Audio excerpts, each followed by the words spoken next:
Welcome to the quiet evening marsh, where the water lies still and the damp scent of grass drifts gently along the banks. Tonight, I invite you to step into the role of a strong yet calm hippopotamus, living fully in the rhythm of river and shore.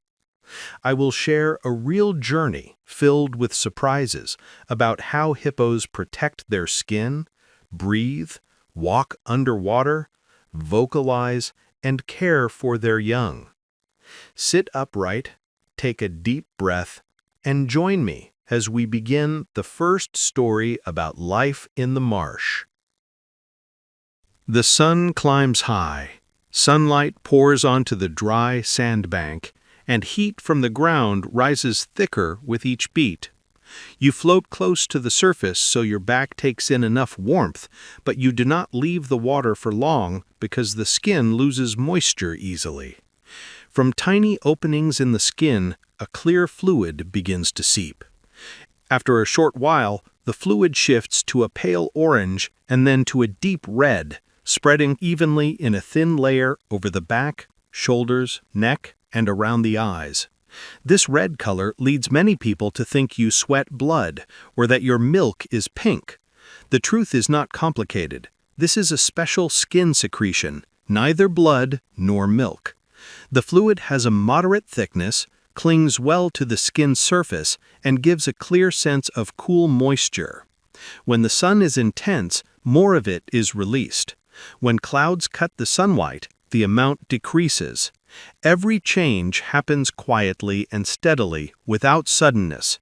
You flick your ears to shake off a few drops of water, then snort to send 2 small pillars of vapor into the air. Your nostrils open and close very quickly and decisively. You turn your body slowly so the secretion coats the patches of skin that are often in the sun. It settles into the folds, threads into the fine grooves around the eyes, easing sting and keeping steady moisture. When you lie in warm water for a long time, the layer remains and keeps bacteria from growing too strongly on the skin. Thanks to that, small scratches from rubbing against submerged roots rarely swell. By midday, your back shows a clear reddish-brown shade. The part of your body underwater keeps its familiar dark gray and feels a little cooler. You sense the protection clearly when the sun shines straight down. When the wind shifts, some patches of the secretion dry, turn dark brown, and dissolve into the current. Your body returns to its original color. This rhythm repeats every day, with no need for leaves for shade and no need for a thick coat of mud. When the young gather around their mother, their backs are speckled with the same orange-red fluid, but in a thinner layer. You lie still in the shallows, ears aimed toward the bank to catch any movement. The herd's breathing is even and firm. The surface of the water trembles lightly with each rhythm. You feel at ease because your body now wears a natural sun shield and is ready for the long night of feeding ahead. Toward evening, the river surface turns a deep blue. You lower your body, letting yourself sink completely beneath the water. Dense bones give you just enough weight so you don't bob. You don't swim by constant paddling. You walk along the riverbed in firm steps, sometimes pushing hard so your body surges up for a few body lengths before settling down again. The riverbed is coated in fine mud. Each time you set a foot down, the mud lifts in a slight plume and vanishes quickly. You hold your breath for a long enough stretch. When you need air, your body rises on its own. The nostrils spring open, a long breath slips out cleanly, and you sink again.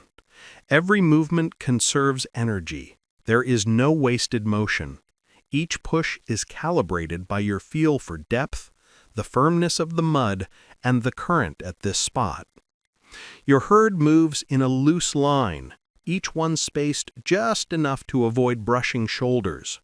You glide over low mounds, circle submerged logs, and slip through dense rafts of floating plants. When you want to turn, you lean your body toward the direction you choose and give a light kick to shift your momentum. This way of moving lets you cover long stretches without exhaustion. You don't worry about being pulled off course by buoyancy because your body stays in a steady position near the bottom. Underwater, sound is low and full. You hear fish flicking, the wind drawing across the river's skin, and your body brushing lightly against flooded shrubs. Deeper patches slow your steps. Shallow stretches let you move faster and choose a good place to surface.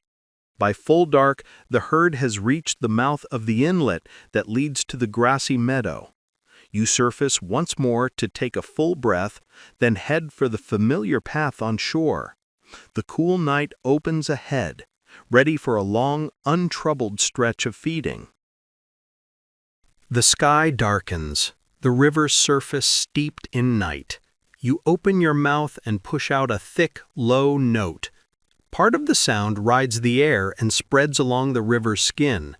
The rest slips under the water, following the bank, wrapping the tree roots and slipping into the gaps between the rocks. The two layers travel side by side and still keep a clear beat. You recognize each familiar voice. The oldest has a drawn-out, slightly hoarse tone. The youngest makes a chain of short, urgent notes. When an unfamiliar voice rises from the bend downstream, the herd falls silent for a moment. You lift your head higher, take a steady breath, then release a long, rolling bass call. The strange voice sounds again, but weaker. Shoulders loosen across the group. The water around your bodies eases. Sound is not only for marking place. When a mother breaks off to lead her calf into the shallows, she uses short, even pulses of bass. You listen and know that path is safe. When the herd prepares to go ashore for night feeding, the calls are scattered at first, then gather into a shared rhythm. You know this rhythm so well that a single hearing tells you it's time to move. On sweltering days, the whole backwater keeps a continuous low register to stay calm. The feeling of your chest lightening each time the tone spreads beneath the water is unmistakable. Tonight, the bend of the river is quiet. You send one more short call to confirm the boundary. A raft of duckweed schemes a little in the breath of it. Insects on the bank are lively, but cannot drown out the herd's bass. You lie still, letting the waves slip through the reeds and fade into the hush. Everything is in place for a long, safe night of feeding.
The sun rises above the rim of reeds. The thin mist melts away. The water birds leave their nests. You stand in waist-deep water and look around the curved stretch of river. Your body has the shape of a land mammal, but your daily life is bound to water. If one follows the very long journey of the species, people will see the link between you and the giants of the open sea. That bond does not lie in appearances, but in subtler places within the body, carried forward through countless generations. Your far-distant ancestors were tied to ancient rivers. Over many successive lives, the body became better suited to water. Eyes, ears, and nose gather high so you can float and still observe. The nostrils conceal when you dive. The skin is thick and sparsely haired to spare you trouble during hours of soaking. 4 legs keep a steady gait on the ground, letting you travel long distances each night to the grasslands and return before dawn. Those changes do not pull you from the shore, but help you master both places. You do not chase prey in the ocean. You graze on land and give the river back the organic share of the grassland. You bear young in shallow water, raise them in safe zones, hear one another with low notes that pass through both mediums, and together keep a stretch of river as home. All of that tells a shared story of your clan's bond with water, from river to sea. You watch the calf surface to breathe for the 10th time this morning. It learns to close its nostrils very early. It learns to cling to its mother's shoulder when the current runs strong. It learns to lie in the shallows to save its strength. The first lessons all revolve around one important thing. Water is the first home. You stand still, letting the surface touch your belly, then slowly turn back toward the deep pool. There, your herd gathers into a loose circle, waiting for the sun to climb high so you can soak together. Out beyond the coast, distant relatives live another way, but the breathing on both sides is tied to the wide waters of the same planet. As evening just settles, you leave the marsh along the familiar path that leads up to the meadow. The bank is soft from the afternoon rain, the smell of damp earth mixing distinctly with the scent of young grass. You lower your head to crop the close turf, moving slowly and with an even rhythm, placing each step firmly so you do not slip. The grass here is older than in the nearby patches, the blades stiffer, the stems thicker, with a faintly bitter taste. You chew carefully so your teeth grind the fibers fine, swallow in steady waves, then keep shifting along the bank on the trail worn by many generations. Last night, a youngster strayed off the path, leaving a few footprints at the edge of an abandoned cornfield. You catch the scent of fresh mud there, but you stay on the main route because it leads to a broader, safer pasture. After a few hours of grazing, your belly is full and your body feels heavy but comfortable. You turn back toward the marsh as the sky grows pale, the stars fading before the early light. When you go down into the water, the familiar thing happens. What you ate on shore will follow the current back to the river. What remains after digestion becomes food for tiny drifting creatures.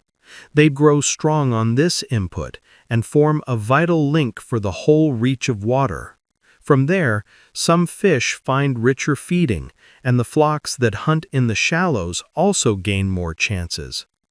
You do not think in complex terms. You only feel a simple truth. You eat grass and carry a piece of the meadow back to the river.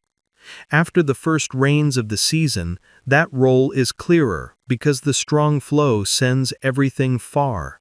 Thanks to that, the downstream bends still receive nourishment when the grassy banks there are scarce.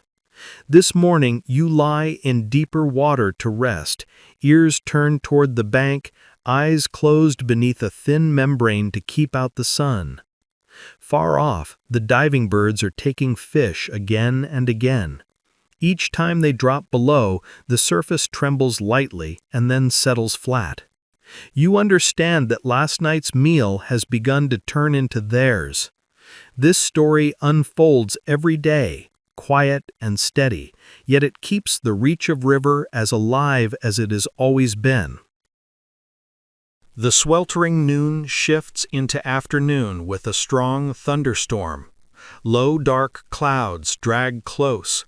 The wind fans the river's surface, then the rain pours down in torrents. Water rushes from the earthen gullies into the pool, carrying silt and decayed leaves. The surface turns fully murky and deep brown. You hold still so the swift current doesn't shove you away, ears tilted toward thunder as the claps grow farther apart. When the rain eases, the inflow keeps coming for a while before it subsides. By dusk, the water carries a heavier smell than usual. Fish lift their heads and dive in a hurry, then surface more and more often. You recognize this sign because you saw it a few seasons ago. When too much silt and organic matter are swept down in a short time, the water becomes stifling. The fish start to weaken and swim more slowly. A few drift near the bank as if seeking a place with easier breathing. You wade into the shallows to avoid the most disturbed stretch. Your herd shifts to the far side where the flow is gentler. One calf, unsettled, presses tight to its mother's flank. On the bank the birds wait because they understand what is happening. Now and then a few dead fish drift with the current, catch in the reeds, and come to rest along the edge. Night falls, the muddy smell settles, and the water turns deep green again. The current slows and the pool grows calm as before. In the morning you find the surface back to normal. The deep patches that stank last night have faded, the fish swim faster, and the birds spread wider. The change unfolds in a single day, but it leaves a clear lesson. When heavy rain sweeps too many things into the pool at once, the water grows heavy and hard to breathe. When the flow evens out again, the whole bend gradually mends. You do not name that with complicated words. You only remember last night's heavy smell and this morning's relief. The sun climbs to mid-sky, and you lie soaking in a slow-moving bend.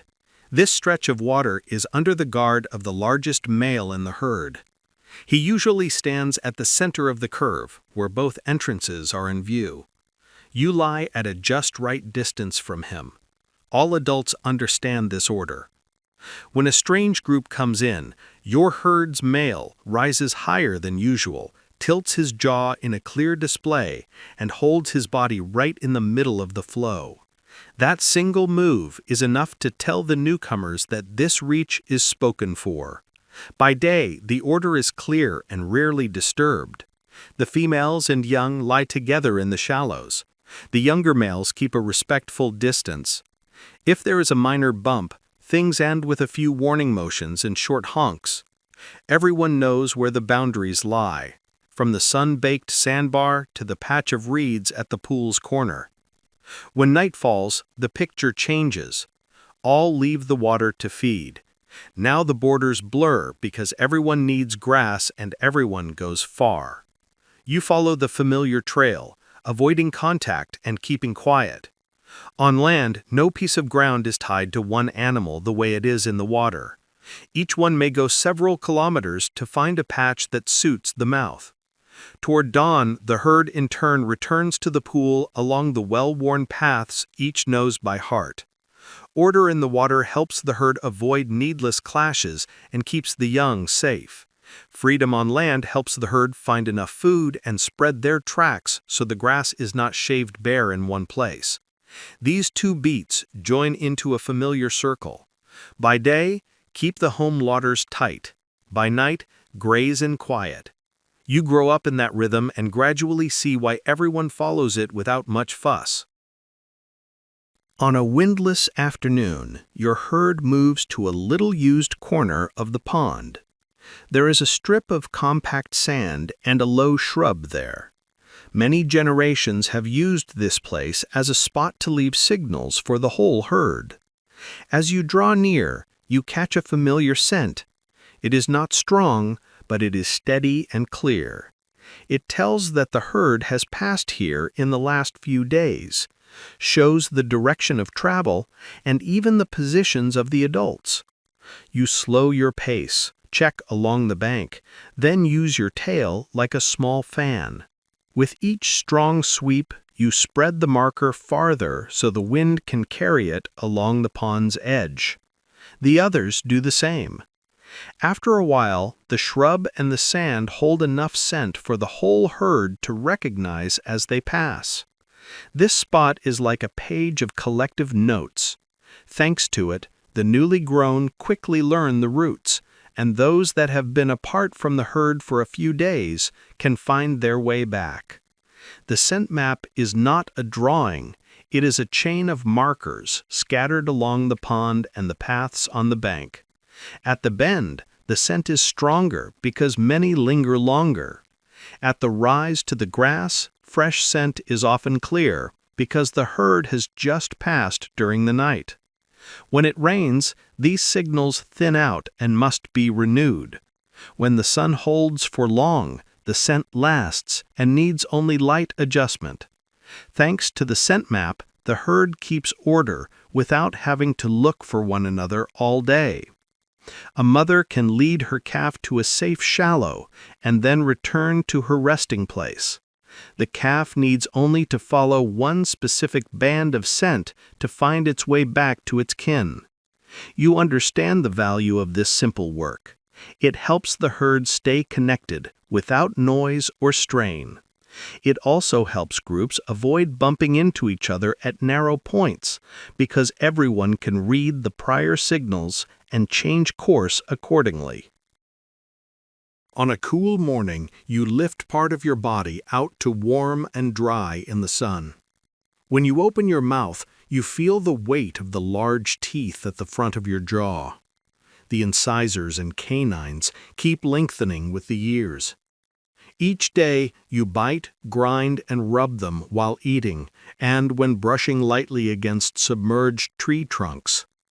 In adult males, the canines can grow so long they are visible even when the mouth is closed. They are curved and thick, giving a solid feel when they meet. Large teeth are not only for show. When disputes arise, rubbing passes and wide gapes serve as warnings before heavier conflict. If tension climbs, the canines become real weapons. This is why wounds on the mouth and shoulders appear after confrontations.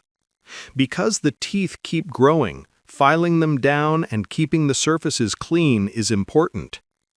You often dip your face under water to wash away silt after night feeding along the dry field edge. Within the herd, older males usually have noticeably larger teeth. The female's teeth are shorter but still sharp and durable. You see the older ones file their teeth with the back-and-forth motion of the lower jaw. Each dry season, as the water level drops and space grows tighter, jaw display bouts happen more often. Most stop at the warning stage. When one side backs down, order is restored without injury. Beyond the pool's edge, people pay much attention to your teeth because the hard material in them can be carved. That story brings risk to the species in some places. You do not fully understand it, but you sense the change when strangers appear on the far bank and when the herd must move more cautiously. You are bound to water and grass, and your teeth are bound to work for life. Eat, grind, keep clean, and use them to uphold order. All of it proceeds as steadily as the breathing rhythm you have known since the days beneath your mother's belly. The midday sun is harsh, and the water level has fallen lower than in the past few days. The pool tightens, large bodies crowding one another in the cool water. The air is tenser than usual. You raise your head high, take a firm breath, then slowly lift your jaw. Your mouth opens very wide. The tongue drops, the lower jaw pushes forward, and the two long canines show clearly in the sunlight. This is not a sleepy gesture. It is a clear reminder to anyone coming too close. On the opposite bank, a young male lifts his head as well. He opens his mouth, but for a shorter time and not wide enough.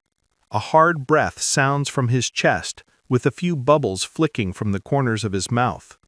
You hold the posture for another beat, then lower your jaw and look straight ahead in silence. The signal has been sent. The other one understands and backs off half a body length, enough for the water between you to smooth out again. The wide gape is the last step before heavier conflict. Most stop here because everyone wants to save energy. When things push past the limit of tolerance, headbutts and sideways sweeps with the mouth appear. Then the canines become real weapons and the skin at the shoulder or at the mouth can tear. No one wants that, especially in the dry season when wounds heal poorly. So everyone tries to settle it with clear, decisive jaw displays. You have lived through many dry seasons and understand the rise and fall of tension. When the water drops, space shrinks, and the familiar distances are compressed. The herd male must hold the center of the bend to watch the entrances and to keep a safe gap for the young along the edge. You take the supporting role, lying by the slow current, ready to shield the little ones when a strange body surges in. One raised head, one wide gape, one strong breath, and the water surface already understands who should yield to whom. By late afternoon, the sun eases, a thin cloud drifts by, and the water birds land where it is deeper. The air softens.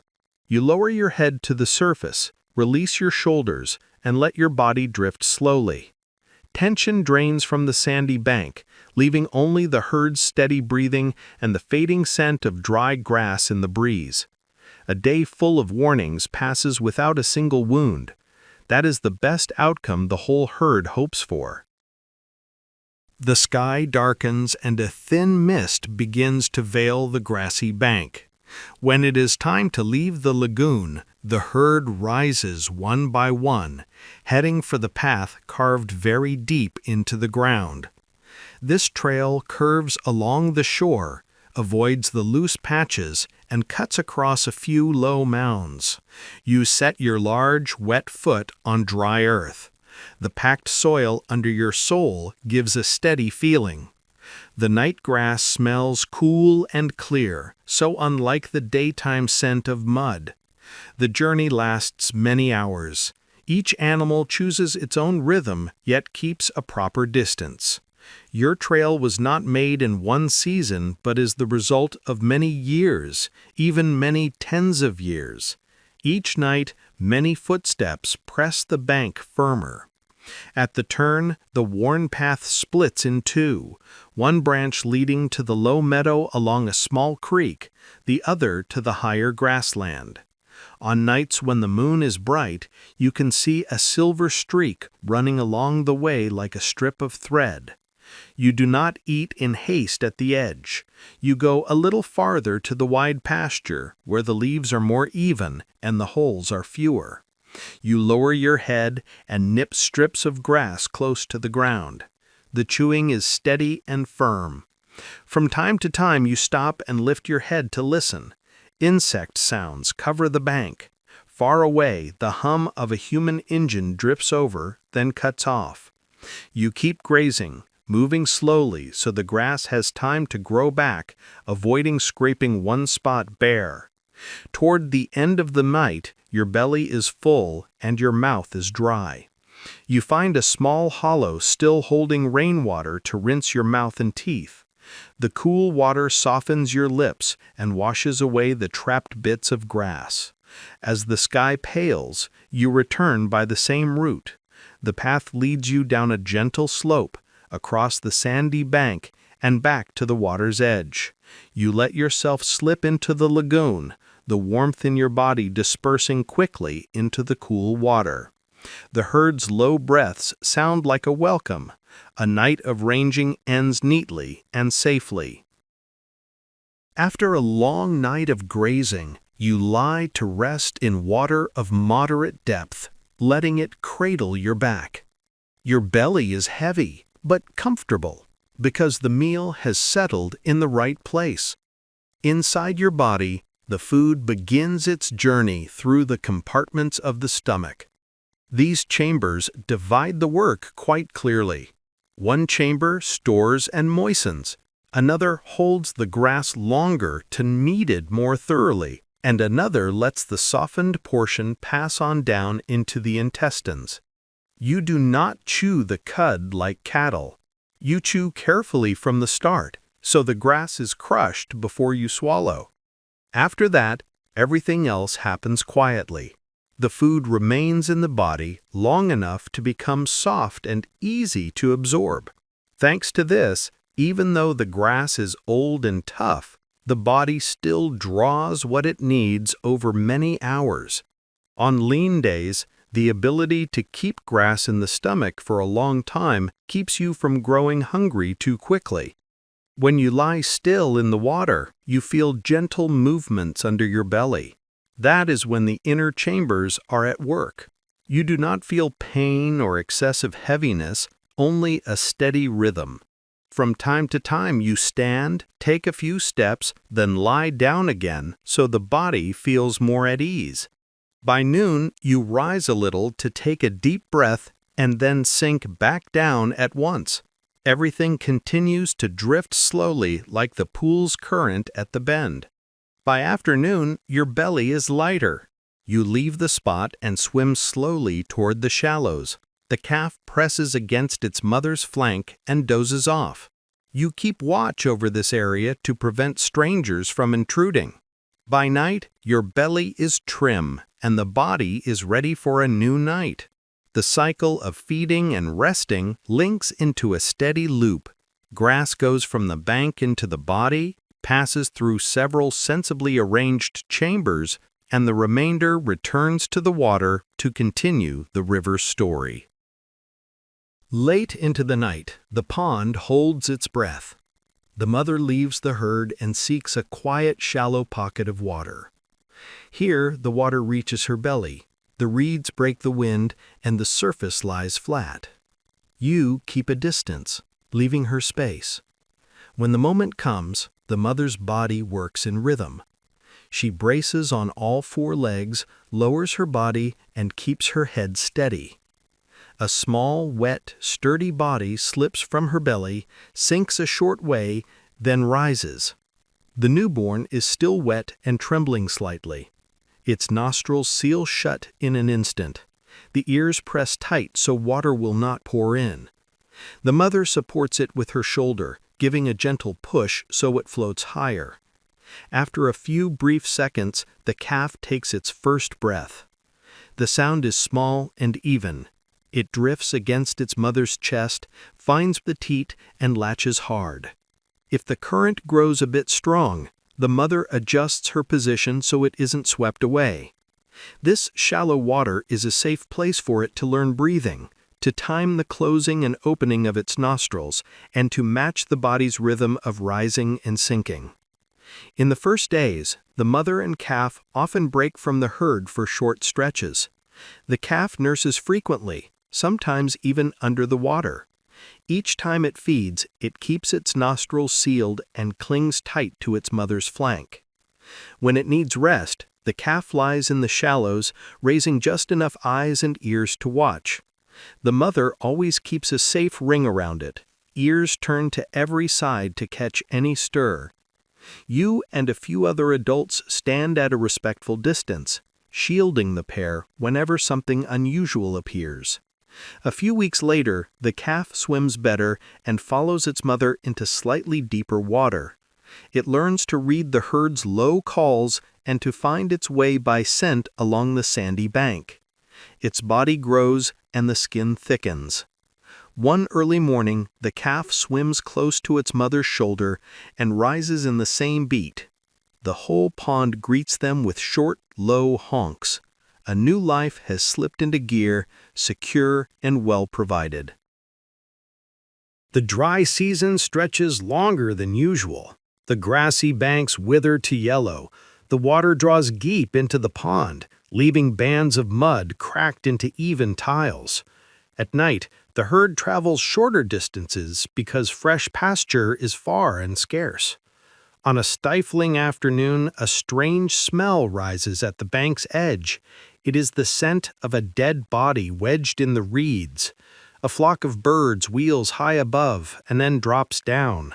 A few large fish circle where the water is still deep. You and the herd do not usually touch such things. Your food is grass, those steady green swaths along the shore. But the drought unsettles everything. In some places, a few hippos have been recorded eating the carcasses of other animals when deprivation drags on. That behavior is rare and unsound because it brings heavy risks to health. If that body carries dangerous pathogens, the one who touches it may carry disaster back to the whole herd. You back away from the reed edge and lead the young ones toward deeper water. The dominant male rises high and sends out a string of low warning notes. The birds startle and lift. For a moment, the surface falls quiet again. By evening, the wind shifts and the smell drifts toward the lower pond. You let out a small breath because the herd's waters are less affected. In the days that follow, an out-of-season rain pours down. The banks drink their fill and turn a deeper green. The herd goes to feed farther afield again, and the breathing carries a hint of relief. You understand that the safe choice is not always easy, especially in a harsh season, but a timely retreat helps the herd avoid an unnecessary danger. When the sky breaks into sun, you lower your head to the water, let the wind dry your ears, and let your mind settle again.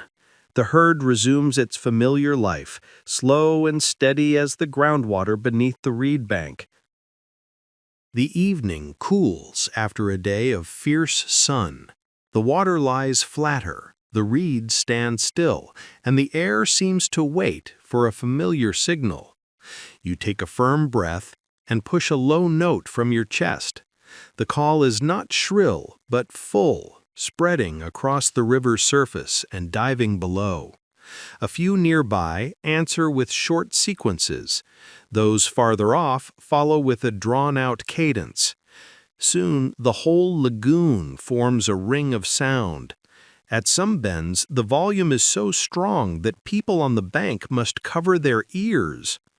Underwater, the sound vibrates into the jawbones and runs the length of the body. You feel the thickness of the tone clearly each time it touches your chest. This chorus is not always this loud. It blooms only on quiet nights, when the herd wants to assert its presence and check for unfamiliar voices. Each one has its own voice. The old one has a hoarse, steady voice. The young one has a bright, quick voice. When the chorus begins, you listen to take stock of each one's position. The voice of the mother with her small one usually comes from the shallows, the voice of the leading male from the middle of the bend. When a strange voice slips in, the group's cadence shifts at once. A long run of low notes is sent out to declare the boundary. If that voice recedes, the herd returns to a light rhythm. If it draws nearer, the sound at once grows heavier and denser. The chorus also helps the herd keep calm on sultry nights. When mosquitoes are thick and little wind skims the water, the even, steady chorus eases the strain in the air. The young learn to make sound. At first, they can only produce short notes. Later, they lengthen them to the adult's rhythm. Once they are used to it, they can add their voices to the common chorus without losing the beat. Tonight, the chorus lasts for half a watch and then fades. On the bank, the birds have gone to sleep. A thin mist sinks low, wrapping the grassy edge. You lie still, hearing the damp air slide through your nostrils. The last sound of the night is a short, low note like a period. The lagoon settles. The water breathes evenly. Not a single cloud marks the sky. You close your eyes and let the remnant sound dissolve into your chest like a light breeze. Early morning, the sun is not yet harsh, but the light is already clear. You lie in water up to your back and lift only 3 small parts above the surface. They are the eyes, ears, and nostrils.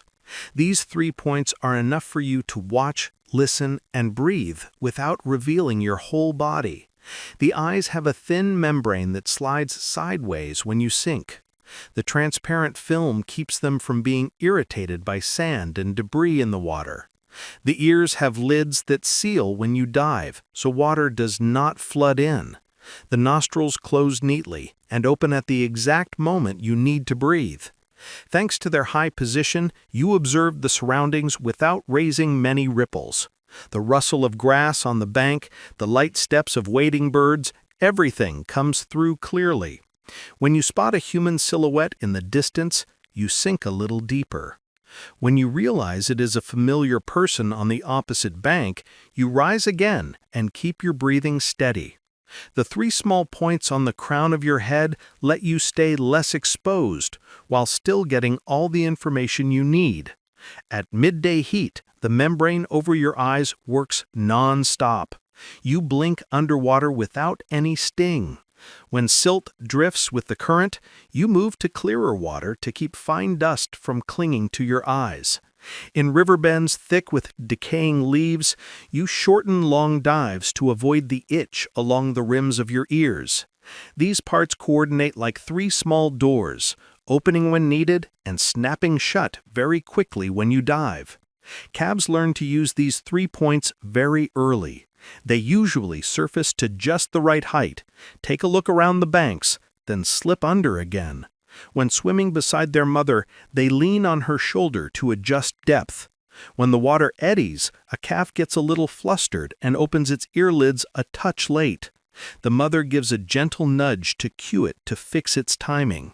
Once accustomed, the calf opens and closes at the right moments as a natural habit. On windy days, the 3 points atop your head let you cut through chop while still hearing the herd's calls. You draw a deep breath, the nostrils seal, the body sinks, then you rise again on cue. Everything is tidy and even. No wasted motion. You hold position in the middle of the bend, watch both inlets, and feel safe, even though only a very small part of your body shows. Noon sun. The sandbank throws up palpable heat. You float just at the surface to air dry your back, then sink again at once. From tiny pores in your skin, a clear secretion oozes out, shifting gradually to red-orange. It spreads evenly like a thin coat. The secretion has a faint smell and is slightly sticky. When you shake yourself, it trails in small streaks along your shoulders and slips into the folds. This is the familiar shield whenever the sun is harsh. Some people have claimed your milk is pink. That is not true. A hippo mother's milk is white, like the milk of many other mammals. What is red-orange is the skin secretion, not milk and not blood. Up close, people can mistake it because the secretion can run down around the chest when you first surface. Over time, that mistake has become a story that spreads. You live in river water and rarely bother, but whenever anyone talks about pink milk, those who know the facts explain it clearly. The secretion also helps keep your skin steady when you lie long in warm water. It lessens the sting when your skin meets hours of sun. It also slows the rise of off odors on the skin's surface. On overcast days, you still secrete, but less. When rain lasts, the layer thins and washes off quickly. On such days, you choose thick reeds for shade in case the sun breaks out suddenly. Calves secrete as well, but thinner. In their first days of standing long on sunny banks, their layer beads like dew. The mother often stands to block the sun while the coat has not yet spread enough. When the herd lies close, the backs of the big ones cast shade for the small. As it dries, the red-orange shifts to dark brown, then fades, and the skin surface returns to deep gray. Toward evening, you dive longer. The layer melts into the water, leaving faint trails around where you have just swum. You take a deep breath, rise, flick water from your ears, puff a small white breath from your nostrils, then dive again. The sunny day closes gently. On the bank, clumps of grass have leaned hard to one side in the wind. You are at ease because the truth grows clearer each day in the stories of those who watch closely. Dusk. The low chorus has just faded when a string of calls echoes from downstream. The sound is unfamiliar. It is a bit sharp and lacks the familiar drawn-out cadence. You lift your head, ears angled toward the odd sound, eyes peering through the drifting duckweed. The dominant male rises higher than usual, breathes hard, and sends out a long run of sound. A few other adults add short notes. The air tightens a notch, but order holds. The strange voice comes again, a little closer. You drift toward the middle of the bend, leaving space along the edges for calves and mothers. The young stand behind the adults. A band of fine foam appears with the herd's forceful breathing. If the strange voice keeps advancing, the herd's sound will thicken and cover the water's surface. If it falls back, the sound will soften at once. This rule has formed over the years. No need for much contact, enough sound, and all sides understand. On many quiet evenings, the herd still hears the voices of neighboring groups. Then the replies are light and short. Everyone keeps distance, each side on its own curve of the bend. When a group whose voice has never been heard before comes in, the herd reacts more strongly. You once witnessed a tense night when the strange voice did not withdraw. There were a few clashes at the rim of the bend, water flying high and grass crushed along the bank. In the end, the strangers pulled back. By morning, the lagoon's surface was calm again. Tonight, after 3 calls, that voice weakens and disappears. The herd eases. Curious calves rise higher and blow hard, raising a few small white plumes. Mothers adjust their positions for the young, guiding them toward the shallows. You lower your head to the waterline, take a long breath, and let your body drift. A film of fine bubbles dissolves behind your nape. The smell of mud softens. The whole lagoon sings a short beat of sound, a confirmation of the boundary. Everything returns to its old order, gentle as in the afternoon. The afternoon forest rain falls like a thick curtain, then stops entirely as the sky fades. Far from the edge of the marsh, in the dense forests of West Africa, a dwarf cousin of yours lives quietly. Its body is much smaller than yours. Its back gleams with damp. The skin is thinner and has fewer deep folds. It moves through leaf tunnels of its own making, following murky little streams and damp earthen hollows. The dwarf cousin rarely lives in large groups. It usually goes alone or in pairs for short stretches. By day, it hides in dense cover, showing only eyes and ears. At night, it leaves its shelter, taking narrow trails to the stream's edge to find tender leaves. Its footprints are small and round, usually pressed into the thick layer of leaf litter. When it meets an obstacle, it slips through tree gaps instead of powering through the way you do at the grassy bank. When the female's time comes, she chooses a dry patch of forest to give birth. The calf is small, its skin smooth, and it clings very firmly to its mother's belly in the first days. Mother and young return to the shallow stream once the calf stands steady. The forest demands quiet and discretion. For that reason, the dwarf cousin calls less openly than you on the wide marsh. It uses scent at low height, right at the base of trees to mark routes and resting places. Life in the forest brings different dangers. Water runs off quickly after rain, leaf litter is slick, and strange sounds are hard to read. The dwarf cousin is therefore careful with every step. It avoids open ground, detours around thickets, and stands still for a long time if it hears a branch snap. When it is safe, it continues on to where the leaves are soft. The long night passes in slow, steady steps. At first light, thick mist blankets the ground. The dwarf cousin quietly returns to its leafy chamber. footprints fade under the mist. If someone passes by, they see only damp soil where the grass has been pushed aside. On your marsh, the water is paling toward day and the low chorus is about to begin. In the deep forest, the dwarf cousin folds into silence. Two different places, both keeping the steady rhythm of a lineage long bound to water. The morning is gentler than usual because there was a light rain last night. You stand at the water's edge and look along the familiar path leading up the bank. It is not just a path, it is the overlapping footprints of many generations, compressing the earth into a distinct groove. Each night, when the herd leaves the water, those steps tamp the riverbank a little farther down. On the slopes, the soil slides into steps. At the bends, the edge hollows, forming a small cup. After many seasons, the track firms into a guiding channel, even holding water in shallow pools on rainy days. You walk up a few dozen paces, feeling the ground underfoot steadier and drier than the grass around it. At a fork, the path splits in two. One branch runs to the low meadow, the other curves toward higher ground. The worn track is not only for your herd. Many smaller species follow it because it gives good footing.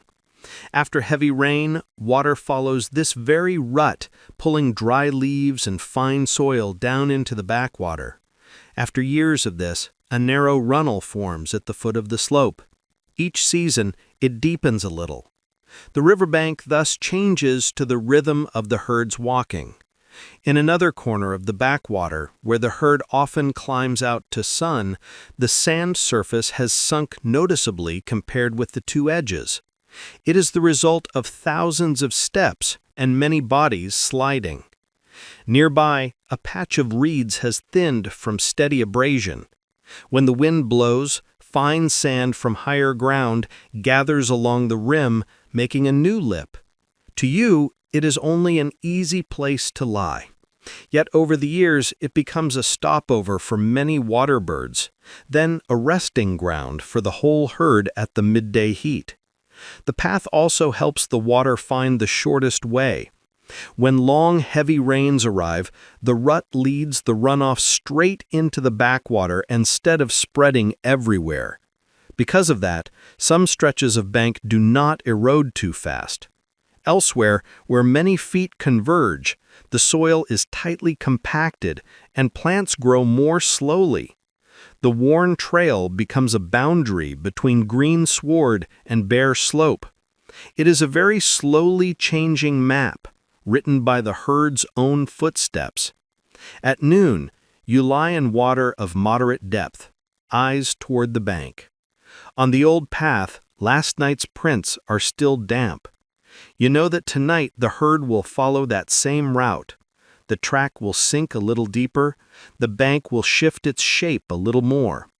All the changes happen quietly, but endure. The riverbank, the pools, the sandbar, and the clumps of reed all carry the marks of the herd's nightly passing. The afternoon softens, the grass bank greener after a week of steady rain.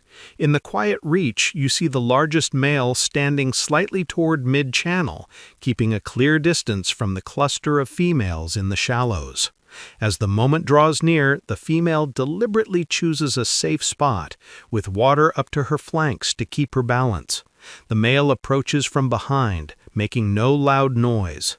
Around them, the other adults ease away, giving space to avoid collisions. Everything happens in the water because it helps take the weight off two heavy bodies. The female lifts her head high to breathe steadily, nostrils opening in time. The male holds a steady position so he doesn't push his partner too far under. When they are finished, the two separate, quiet and composed. There is no long chase, there is no noise beyond what's necessary. The order of things quickly settles back as before. The days that follow are quiet. If the pairing is successful, the next stretch lasts nearly 8 months. The female eats steadily, rests often in calm water, and avoids needless collisions. As birth approaches, she leaves the herd for a short while and seeks out a very quiet, shallow pocket of water. This spot usually has reed banks that break the wind and a flat surface deep enough to support her body and shallow enough that the newborn won't be swept away. The calf is born with a substantial weight for its mother's size. Its skin is smooth and damp, and its nostrils know to close the instant it goes under. The mother braces the calf with her shoulder, pushing it up for its first breath. In the first days, the calf nurses very often, sometimes even underwater. It keeps its nostrils shut, ears pressed flat, and clings firmly. When it needs a rest, it lies in the shallows with only eyes and ears above the surface. The mother keeps guard close by and only leaves when another adult stands sentry nearby. After a few weeks, mother and calf rejoin the herd. The calf now hears the low calls, knows the path that leads to the grass bank, and has learned to surface in the adult's proper rhythm. On a quiet afternoon, the herd gives a set of short, horn-like calls as a welcome. The shallows grow busy again, in a calm way. Everything returns to its usual cadence, with one small life newly added to that steady circle. The sun is about to set. The bank's shadow stretches long, and the wind carries the scent of dry grass. You leave the water along the old route. Tonight, on a low patch of ground, a strange sound rises from the thicket. You pause for half a second, lift your head, then turn your body toward the safest direction. In an instant, the heavy body switches to a fast running rhythm. All four legs work in sync. Your feet land hard and sure. The ground beneath your feet skims backward very quickly. You do not run at random. You run along the trail you know. At the bend, you lean the right amount, then correct at once so you don't slip. Long strides drive the body across the open stretch toward the rim of the lagoon. At the water's edge, you ease your pace, slide half your body down the slope, then plunge in. The water wraps your body, taking some of the weight off your leg joints. Your breathing slows, the nostrils puff two small plumes and then seal. You are safe in the familiar medium. The ability to sprint over short distances is the ticket that lets you withdraw from danger on land. Many people think you are slow because of your large frame. In fact, on level ground, you can run very fast for a short span before you lose speed. That is when the skill of reading terrain and knowing the trail pays off. Stray onto soft ground, and a foot can sink deep and break your rhythm. That is why the herd keeps clear, worn tracks so that when needed, everyone knows the nearest way out. After entering the water, you don't leave the lagoon right away. You dive to the bottom, take a few long steps against the current, then surface where the water is deeper. Here your group has arranged positions into a loose ring. The young lie close to the shallow rim. The adult male is near the middle of the bend.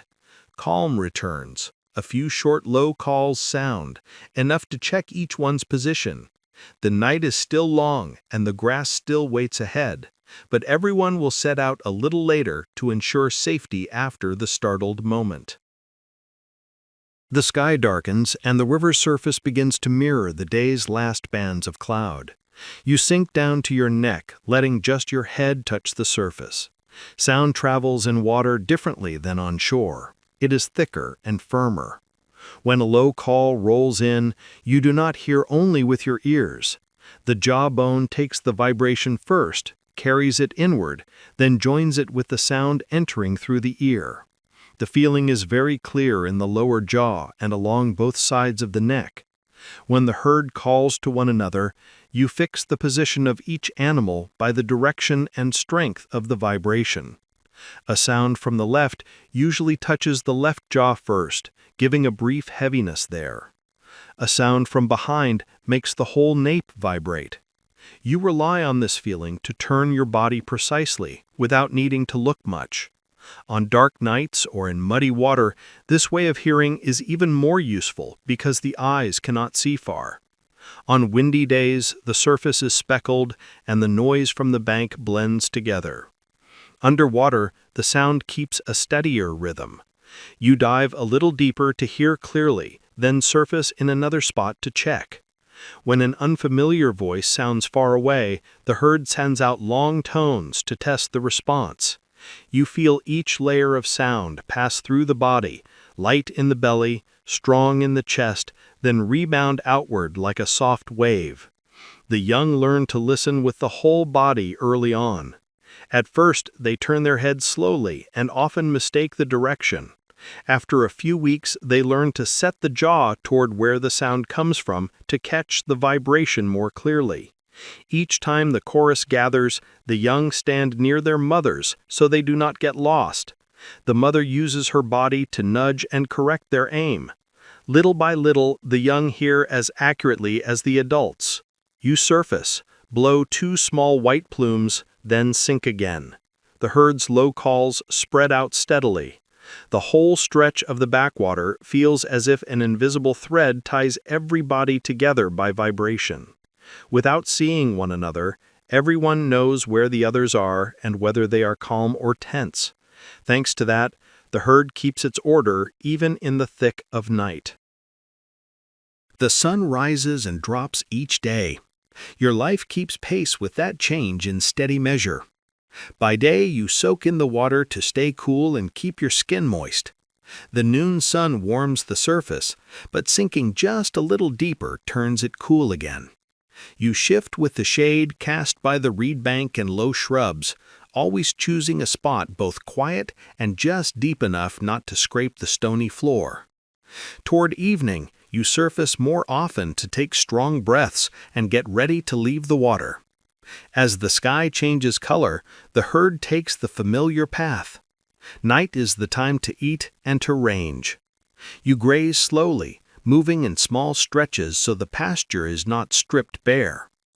After a few hours, you return to the backwater before first light. This habit helps the herd avoid the harsh sun and many daytime risks on land. Each season, the cadence adjusts a little. In the rains, the herd goes out earlier because the banks are soft and easy to crop. In the dry, the herd leaves later to wait for the air to lose its heat. When the moon is bright, the herd goes farther because the way is easy to see. When the night is black, the herd stays closer so it can return before dawn. However it shifts, the constant is water by day and land by night. The calf follows its mother and learns the schedule from the start. It sleeps much in the day, but still surfaces to breathe on the beat. At night it keeps to its mother's side and stops when she stops. The younger ones usually come back earlier so they do not wear out. The larger, stronger ones go farther and still return before morning. The whole herd moves like an even current, rarely breaking rhythm. At first light, when the sun's first rays touch the river's face, you already lie still in the familiar water. Your ears aim toward the bank to catch any stir. Your eyes close under a thin membrane to dull the glare. You take one firm breath and let yourself sink a little deeper. A new day begins just so. The water holds your body. The grassy bank waits for you tonight. The sun's march becomes the herd's pulse, steady and clear as the worn path along the shore. At early morning, a thin cloud band lies across the lagoon. The breeze is light and the water is flat. You rise to sun-warm your jaw, feeling the weight of the large front teeth. Those teeth are strong enough to grind old grass, and when needed, they are a shield that protects you in collisions. In older males, the canines are long and thick, visible even when the mouth is closed. Teeth keep lengthening with the years, so they need daily trimming. You often rub them against smooth, submerged trunks. Rinse out grass pulp with a few mouthfuls of cool water, then settle back to let the jaw muscles rest. Beyond daily routines, the riverbank has other matters that make the herd more cautious. In some distant places, People pay attention to the big teeth for their own purposes, so at times the herd must change its habits to avoid trouble. When a human silhouette appears at the water's edge, the male holding the middle stretch rises higher than usual, breathes hard, and looks straight ahead. The mothers at once guide their calves into the shallows. Order comes first, so no one is drawn into an unforeseeable situation. You do not know much about the world outside. You only understand that a quiet life needs sandbanks not yet torn up, reeds still intact, and paths not blocked across. At night, when feeding, the herd chooses empty routes, goes just far enough, then returns on time. By day, the herd soaks in a reach that is hard to approach. Small changes like these create safety for the whole group, helping the young grow without being unsettled by strange things. The work of keeping the species does not live on paperwork.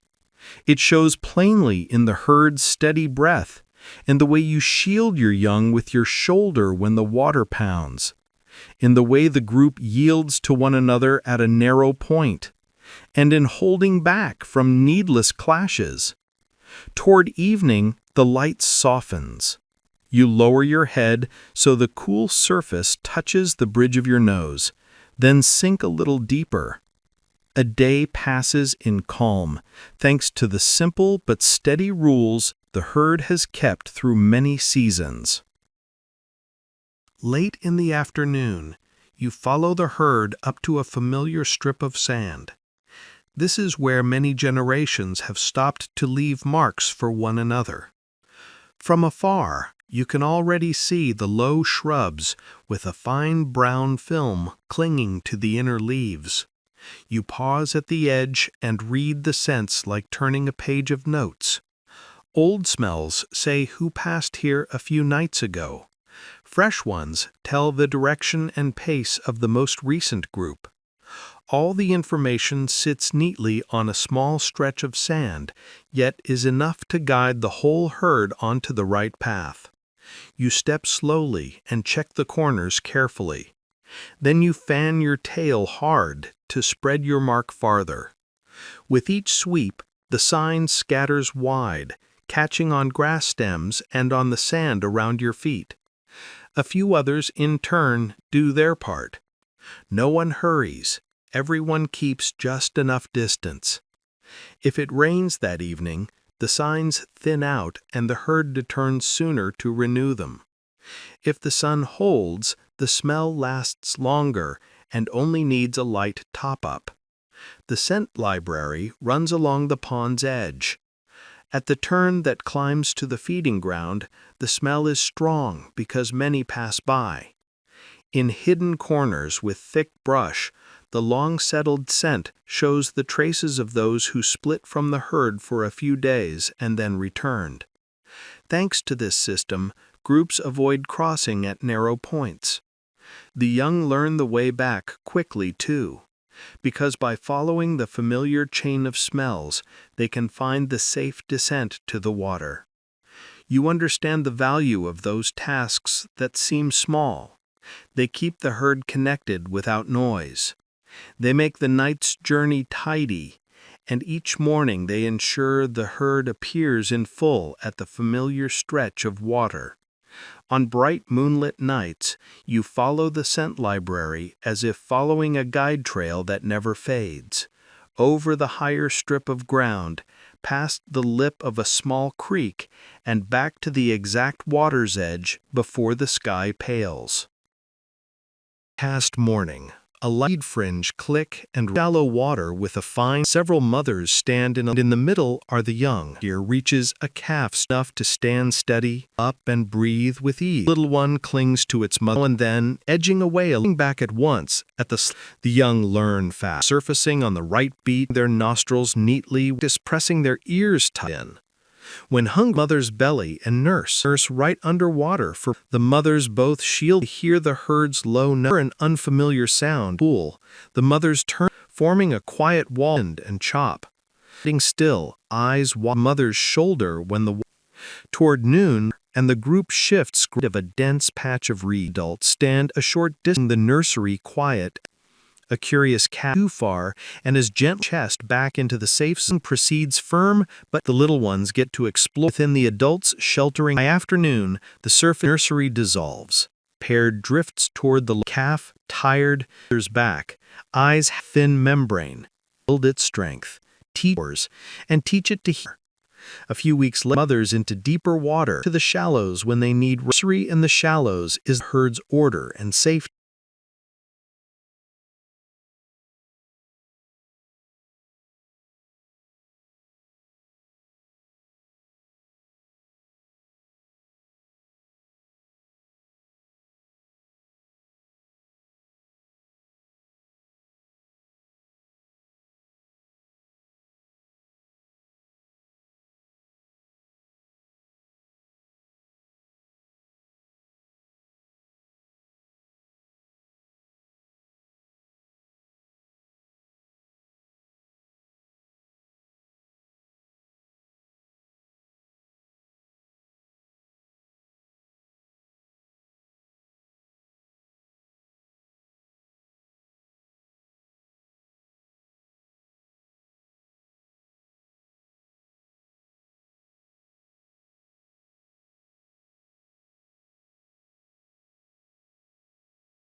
A cool evening falls fast. The river surface darkens, and the last specks of light run along the bank. From upstream, a drawn-out low note carries. It is the voice of the neighboring group that usually travels the upper stretch. Your herd answers with a few short notes, polite without being loud. Everyone keeps to their own. The young stand near their mothers, the adults drift mid-reach. The water lies flat. A moment later, a coarse, off-beat voice pushes in from another direction. This voice is unfamiliar and uneven. The male holding the middle stretch rises higher and sends out a thick, clear sequence of notes. A few others join in. No one jostles, but the herd edges into a half circle, yielding the shallow rim to the calves. When that voice keeps advancing, the herd sound thickens by a notch. When it draws back, the sound softens at once. This rule formed long ago and helps all sides understand one another without collision. You have witnessed a harder night when a strange voice tried to stay. Then, at the water's edge, there were a few ramming blows, spray flew, and the grass swept into streaks. The strange group withdrew after that. The next morning, the scent library on the bank was refreshed to remind that this stretch of water was already claimed. By combining sound and scent, the herd keeps clear borders while limiting injuries. Tonight, the strange voice only tests a few times, and then falls quiet. The whole herd loosens. A calf suddenly rises a little higher, blowing a strong breath as if to check the quiet again. You lower your head to the waterline, breathe out, and let your body drift a short way. The familiar mud smell washes over and thins away. The chorus closes with a neat, low note. The marsh turns quiet again, ready for a night of feeding on schedule. Thin mist leaves and falls. You stand in water, looking along the stretch through many seas. Each night, the herd grazes on the bank of the pasture back to the muddy sheds. Share, feeding so fish have more to birds have more places to circle unfolds after day. Mud and dry leaves run down the worn rut, at times the water an unpleasant drift. Once the water recovers, life the trail many years, also in its own way. Soil slides in at the bends, the edge all cups. And sure, Like the herd, you remember the chorus roll on quiet evenings, in the shallows, waiting and listening. Days, when the red oozes and dry streaks on the back, into a single continuous, which every breath, every trail has meaning. Lifts higher, ever surface into smoke. You take a firm two white plumes. The herd, quiet and silver, drifts slowly. Of last night. This story ending, it's simply and enduring through each familiar.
Dawn rises. Thank you for coming with me to the last pages of this journey in the marsh, from the sandy bank to the deep reach of water. I hope each chapter has given you a clear, easy to understand, and warm view of the life of the hippo herd. Next time, I'll bring you back to the foot-worn path and the shallows to hear the steady breathing open a new night. See you again when the sun tilts toward the reeds and the marsh's low horn rises at the first hour of evening.